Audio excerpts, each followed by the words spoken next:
ڕژیمی ئێران و گروپە هاوپەیمانەکانی لە عێراق لە هێرشکردنە سەر خاکی هەرێمی کوردستان بەردەوامن و شارەزایان و بەرپرسانی حزبە دژبەرەکانی ئێرانیش دەڵێن ئێران لە پێشهاتێکی نوێدا دەستی بردووە بۆ بەکارهێنانی چەکی فسفۆڕی قەدەخەکراو. ئەمەش پێچەوانەی یاسانی و دەوڵەتیەکانە.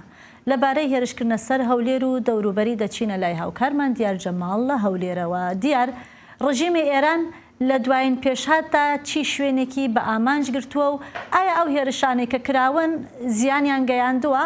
بەرپرسانی هەرێم چ دەڵێن لەم بارەیەوە؟ بەڵێ بەفراو سیروان ئەم کاتتان باش دیارە ئێوارەی ئەمڕۆ بە کاتی هەرێمی کوردستان کاژمێر 550 خولەک ڕژێمی ئێران جارێکی دیکە هێرشی سەر خاکی هەرێمی کوردستان هێرشەکەی بۆ سەر بارەگای کۆمەڵی زەحمەتکێشانی کوردستان بوو لە دۆڵی ئالانە لە سنووری ئیدارەی سەربەخۆی سۆران.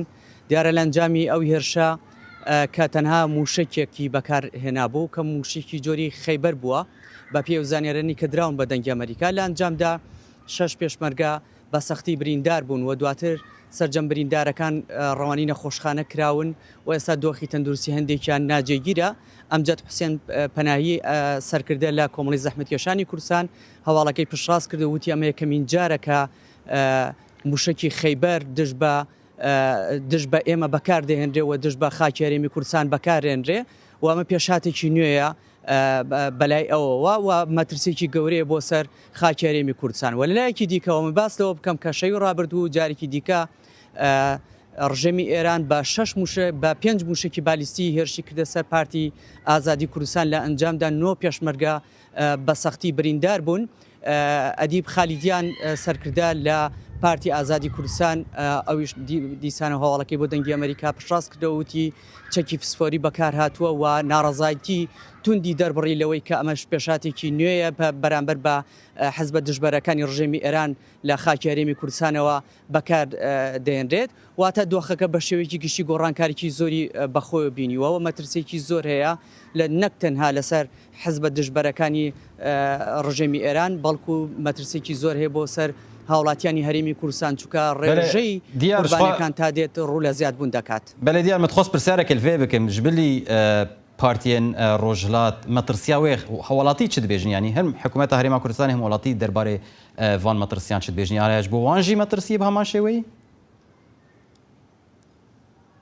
بەڵێ حکوومەت هەرێمی کوردستان بەردەوام ناڕزایی دەرەبڕێ سەرۆکایەتی هەرێمی کوردستان بەردەوام ناڕزایی دەرەبڕنەوە بەیاننامەی توندیان دەبێەوە تەنانەت حزبەکان لە ئاستی باڵا بەیاننامەی توندیان هەیە بەرامبەر بە ڕژێمی ئێران و گروپە هاوپەیمانەکانیان. بەڵام ئێران تاکو ئێستاکە نەوەستاوە بەردەوامە لێ هێرشکردن و لە کاتێکدا کە سەفارەت و بڵین کۆنسوڵخانە و حکوومەتی ئێران بە فەرمی ئاگدار کراوەتەوە کە خاکی هەرێمی کوردستان بۆ هێرشکردن بەکار نێنرێەوەی هەرێمی کوردستان بەشێک نییە لەو جەنگی کە لە نێوان ئەمریکا و ئێراندا هەیە. بەڵام دیارە بەردەوام ڕژێمی ئێران پێشێلکاری یاسانی و دەوڵەتەکان دەکاوە خاکی هەرێمی کوردستان بەکاردێنێەوە قوربانێکی زۆر هەیە تاوکو ئێستاکە لە هەرێمی کوردستان بە پێی دوایین ئامارکە CPT تۆماری کردووە زیاد لە 1000 موشک چی بە موشک چی بە درۆن ئاراسی هەرێمی کوردستان کراوە لە ئەنجامدا زیاد 150 کەس بە پێشمەرگە و بە هاوڵاتی مەدەنی بوونەتە قوربانی. دیار جەماڵ پەیامنێر لە هەولێرەوە لە هەرێمی کوردستان سپاس بۆ زانیاریەکانت.